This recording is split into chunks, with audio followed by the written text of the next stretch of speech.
in Iraq and Syria, and that has been defeated very strongly, and it does have a different feeling to it now that you've got it. We had it at 98%, and we said, well, we can leave, and then everybody said, would you bring it to 100%? And we brought it to 100%, but the relationship is very good. We have become friends. We have become, I think, friendly. I think our relationship now is better than ever before, but we have very few soldiers in Iraq, but we're there to help. And the Prime Minister knows that we are there to help. We're with some people that also, Mike and Robert, we very much feel that if Iran should do anything, we will be there to help the Iraqi people. So that's where we are. We're doing big trade deals, we're doing military deals, and we're doing military purchases by them where they're spending a lot of money on purchasing equipment, and they're building up their military rapidly, and we like to see that. So thank you very much, Mr. Prime Minister, for being here. I appreciate it. Please. Thank you, Mr. President. I just want to thank you for receiving us in White House today. I'm grateful for all the support offered by United States to Iraq during the war against ISIS. This support has built our partnership for the best interests for our nation. Mr. President, yesterday we signed many contracts with American companies, over $10 billion. Iraq is open for American business and investment, and for a better future for Iraq and Iraqi people. Thank you very much. Thank you very much. Thank you very so much. Mr. President, what's your reaction to the indictment of your former campaign aide, Steve Bannon? Well, I feel very badly. I haven't been dealing with him for a long period of time, as most of the people in this room know. He was involved in our campaign. He worked for Goldman Sachs. He worked for a lot of companies, but he was involved likewise in our campaign and for a small part of the administration very early on. I haven't been dealing with him at all. I know nothing about the project other than when I read about it, I didn't like it. I said, this is for government, this isn't for private people. And it sounded to me like showboating, and I think I let my opinion be very strongly stated at the time. I didn't like it. It was showboating and maybe looking for funds, but you'll have to see what happens. I think it's a very sad thing for Mr. Bannon. I think it's surprising, but this was something, as you know, just by reading social media and by reading whatever it is, and by speaking to Mike and all of them, I didn't like that project. I thought that was a project that was being done for showboating reasons. I don't know that he was in charge. I didn't know any of the other people either. But it's sad. It's very sad. Mr. President, it's Roger Stone, it's Michael Flynn, it's Rick Gates, Paul Manafort, Michael Cohen. What's it say about your judgment that these are the kind of people? Well, I have no idea. And the cultural lawlessness around. Well, no, there was great lawlessness in the Obama administration. They spied on our campaign illegally. And if you look at all of the things and all of the scandals they had tremendous lawlessness. But I know nothing about, I was not involved in the project. I have no idea who was, but I can tell you I didn't know the three people that were talked about were people that I did not know. I don't believe I ever met them. I don't think that should be a privately financed wall. I don't think it's too complex, it's too big. And we're now up to 300 miles, almost in another week and a half, we'll be up to 300 miles of wall at the highest level. They were even having construction problems. I was reading, the little I know about it I got from you.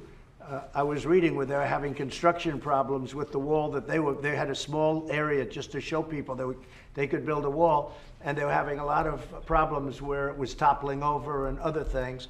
And I didn't like it because I didn't want to be associated with that. We built a very powerful wall.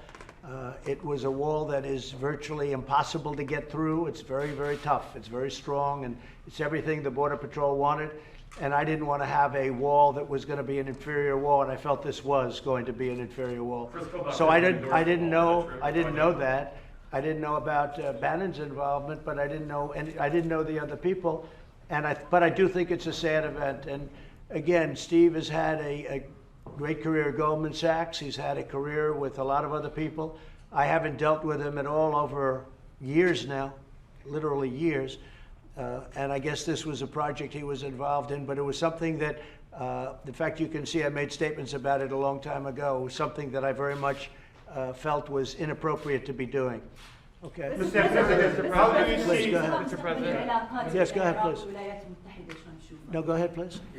Mr. President, the end of the militia roles in Iraq is one of the very important issues to stabilize the country in Iraq. How America is going to support ending the militia role in Iraq? You're very hard to understand. Could you maybe help me with Mr. it? President. Wait, go ahead, try it again. كيف مستقبل العلاقات مع الولايات المتحدة؟ الولايات المتحدة الأمريكية ساعدت العراق كثيرا في الحرب ضد داعش وساعدت في إسقاط نظام صدام حسين. نعمل على عمل علاقات مشتركة بين العراق وأمريكا تعتمد على المبدأ الاقتصادي والمصالح المشتركة من أجل مستقبل أفضل لشعب العراق ومستقبل العراق. شكرا جزيلا. The United States helped Iraq enormously in defeating ISIS and also in toppling the Saddam Hussein regime.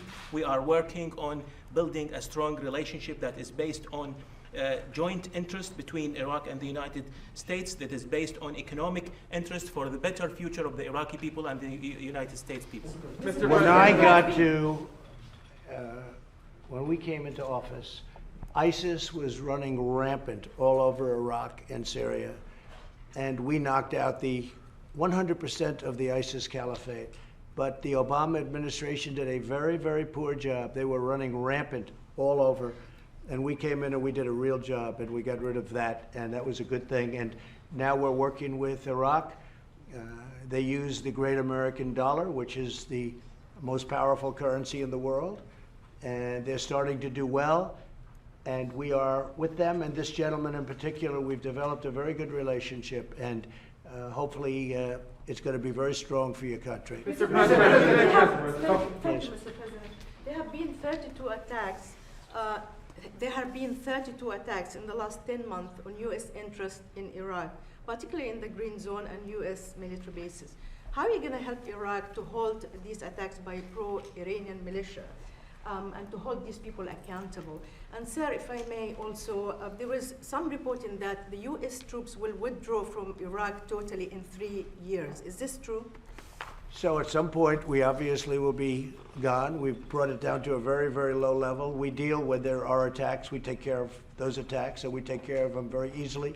Nobody has the weaponry we have. Nobody has the anything of what we have. We have the finest, the greatest military in the world.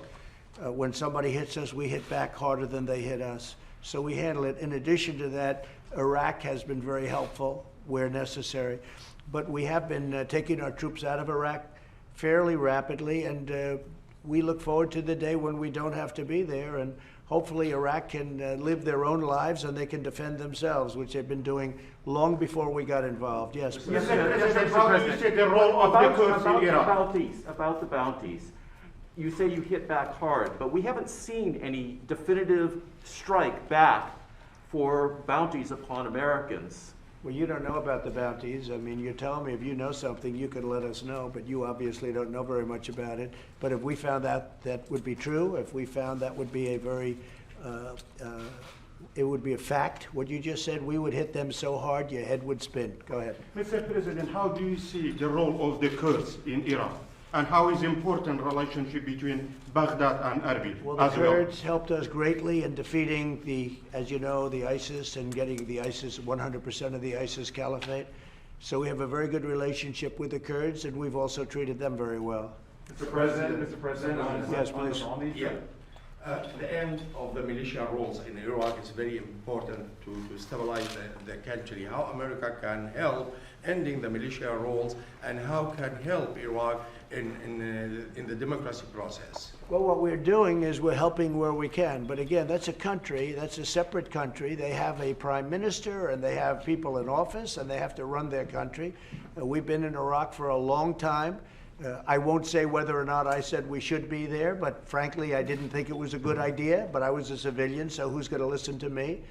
But I made my point pretty clear, I guess as clear as a civilian can do it.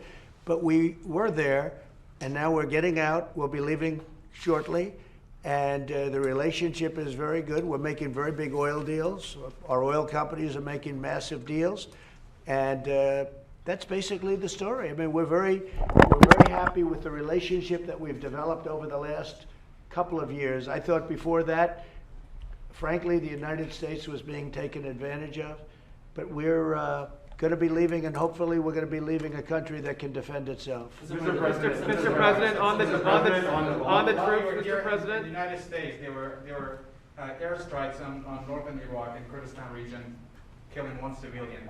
I know in your talks and your meetings here, you talk a lot about the sovereignty of Iraq. Is that something that you're looking for help from the United States? And Mr. President, if that's something if Iraq is asking for help in terms of the interference from the neighbors, not just Iran, but other neighbors where they're attacking northern Iraq? Well, they'll have to make a specific request, but certainly the Prime Minister has my ear. So if he does that, we'll take a look. They do have, it's a very unstable part of the world. And I'm not talking about Iraq, I'm talking about the whole of the Middle East. It's a very, very unstable part of the world. But we're there to help, and because of the relationship, we would certainly be willing to lend you the kind of support that you need. بكل تأكيد الاعتداءات التركية على العراق مرفوضة، والدستور العراقي كذلك لن يسمح للعراق بأن يكون منطلق لتهديد أي من جيراننا. بكل تأكيد عندنا حوار مع الأتراك لتصحيح هذا الوضع، ونتوقع أن حل هذه المشكلة فيما يخص السيادة العراقية، أنه الأتراك سوف يتفهمون ظروف العراق، وكذلك لن نسمح لأي طرف كان يهدد أي من جيراننا بخصوص الدستور العراقي يركز على أنه العراق لن يسمح أن يكون هناك تهديد منطلقا من أراضيه. بكل تأكيد. Definitely the Turkish attacks are not accepted. On the other hand, the Iraqi constitution also does not allow Iraq to become used to attack any neighboring country. We are entering dialogue with Turkey to rectify this situation, and I look forward to solving this problem with Turkey and getting our neighbors, the Turks, to understand Iraq's circumstances. But once again, the Iraqi constitution does not allow Iraqi territory to be used to attack any neighboring country. I will say this, the United States, and me in particular, has a very good relationship with Turkey and with President Erdogan, and we'll be talking to him. But we have a very, very good relationship with Turkey and with President Erdogan. Mr. President, just to follow up on the troops question, sir, do you have a time frame for the full and complete withdrawal of U.S. troops from Iraq? Mike, what would you say to that? Yeah, as soon as we complete the mission, the President's made very clear he wants to get our forces down to the lowest level as quickly as we possibly can. That's the mission he's given us, and we're working with the Iraqis to achieve that. We're at the lowest level now, Jeff. We're at the lowest level in Afghanistan that we have been in many years. We'll be down to about 4,000 troops in Afghanistan, and that will be when? A couple months, sir. Yeah, within a few months, a couple of months. Mr. President, one other thing, Mr. As you know, in Syria, we're down to almost nothing, except we kept the oil. But we'll work out some kind of a deal with the Kurds on that. But we left, but we kept the oil, and we left the border. We said Turkey and Syria can take care of their own border. We don't have to do it, and that worked out very well. I remember when I did that, I was scorned by everybody. They said, this is terrible. Well, I did it. That's now 2 years ago. We did it with Mike Pence, went over and met with the various parties, and very successfally, and we removed our troops. Nobody was killed, nobody. And now they protect their own border like they have been for hundreds of years. And we've left. But we did keep a small force, and we kept the oil, and we'll make a determination on that oil fairly soon. And just one domestic question, sir. The Manhattan case about your taxes has now ruled that you do need to to turn over your taxes. Do you have a reaction to that? Well, the Supreme Court said if it's a fishing expedition, you don't have to do it. And this is a fishing expedition, but more importantly, this is a continuation of the witch hunt, the greatest witch hunt in history. There's never been anything like it, where people want to examine every deal you've ever done to see if they can find that there's a comma out of place. No president has ever had to go through this. The Supreme Court shouldn't have allowed this to happen, but no president has ever had to go through this. But what the Supreme Court did do is say, if it's a fishing expedition, my interpretation is essentially you don't have to do it. So we'll probably end up back in the Supreme Court. But this is just a continuation of the most hideous witch hunt in the history of our country. We beat Mueller. We won at every level in Washington, in D.C. We won at every level So now what they do, they send it into New York. So now we have an all-Democrat state, all Democrats, and they send it into New York. This should never be allowed to happen to another president. This is a continuation of the most disgusting witch hunt in the history of our country. All it is. But the Supreme Court said fishing expedition. This is the ultimate fishing expedition. Nobody has anything. We don't do things wrong. But they'll say, let's go in and inspect every deal he's ever done. Let's get papers from 10 years, every paper, every deal he's ever signed. Maybe we can find where some lawyer made a mistake, where they didn't dot an I, where they didn't put a comma down someplace. And then we can do something.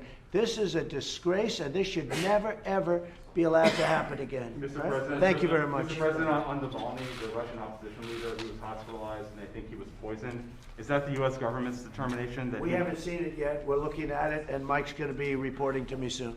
Okay? Thank you very much, everybody.